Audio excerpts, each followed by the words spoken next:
and welcome to Dotto Tech.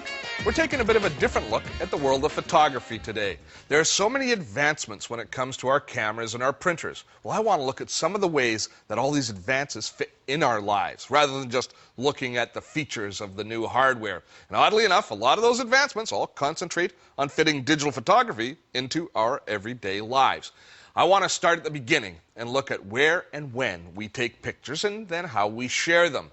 Well, we take pictures at events, at things like weddings, parties, grads, birthdays. There are just some moments in life that seem more important after they've happened. So we need to capture and chronicle all aspects of those events. Now, at every single one of these major events now, it looks like the paparazzi have turned out in droves with point-and-shoot cameras snapping away. Well, it used to be that all the photos came from a traditional camera, a digital camera. But now, pictures can happen from your cell phone or BlackBerry. Take a look. We've got a BlackBerry Pearl here. Spin it around, take a look what's there in the back. I see a digital camera. It's pretty good quality too. Over here, Motorola Razr, digital camera. Actually, 1.3 megapixel digital camera built in here, which isn't really all that bad, especially when you compare it to earlier camera phones whose built-in cameras were a whopping 0.3 megapixel. A 0.3 megapixel digital camera is pretty much useless. You can't do anything with those photos.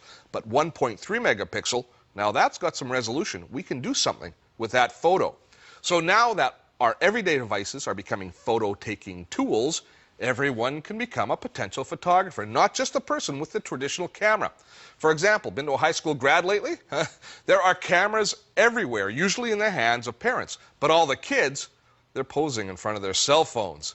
So once we've snapped all these photos, we want to share them. And there is one companion that should be brought along to every major event, and that's one of these. This is HP's Photosmart A716. Now, I love this class of printer. They are so affordable and so convenient. They go where you are, when you are, and they print out first-rate photos along the way. Now, we've looked at these photo printers in the past, but we've always looked at them with an eye to how they fit with conventional digital cameras. But these printers are all about instant gratification. You take a picture, you print it out wherever and whenever you want. But what about whatever you want from, for example, a camera or a camera phone? Well, obviously, we can see how they fit with digital cameras, but they're also a treat to use with a camera phone or a PDA. Now, I know you're thinking, okay, I understand. With cameras, they got memory cards. Some PDAs have memory cards. I can plug it in. They have removable memory. I can transfer my photos that way. But how am I going to get pictures from a phone to the printer? Because these very few cell phones have memory cards.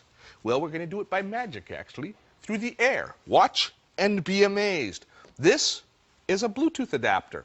This is one from Kensington. It's a 2.0 Bluetooth adapter, and it theoretically should allow us to connect our Bluetooth-enabled cell phone to any device. And let me show you. Actually, I picked up several because I wasn't sure how well they'd work. We've frankly had mixed success with Bluetooth in the past on the show, so I picked up several different adapters. If we take a look at the schematic on the back, it tells me what this Bluetooth adapter should work with.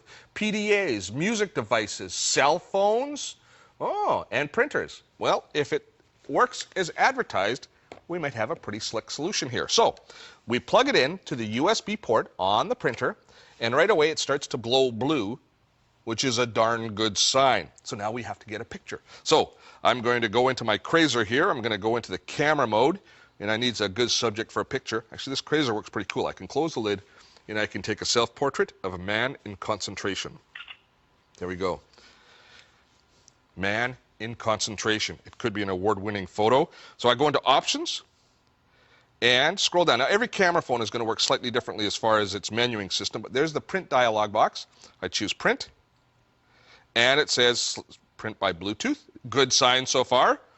And then it goes and it looks for the printer. First of all, actually, it has to turn on Bluetooth because I had it turned off. There it is. Now it finds the printer. Finds the Photosmart A710 family of printers. This is an A716, so that's a good sign. Now I choose print, and it connects. Another really good sign. And it sends straight through. We see the data being sent through, and the printer fires up and starts printing.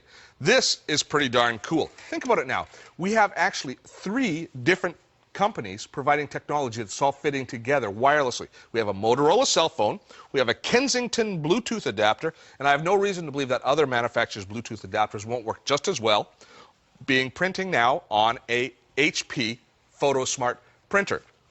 Bluetooth might be finally living up to its promise. Bluetooth printing opens new worlds of opportunities for us to share our photos. And having one of these printers at your grad party would be awesome. And just think about how hard you could make this little puppy work at a family reunion. Everyone with digital cameras can print using memory cards, and those with camera phones can print using Bluetooth. There's no additional cables or software required. Photos are all about sharing and preserving our memories. The Photosmart printer is all about producing those pictures. Add a little Bluetooth to the mix, and suddenly your Photosmart printer is an equal opportunity printer. For more information about any of the products we cover on the show, drop by our website at dottotech.com.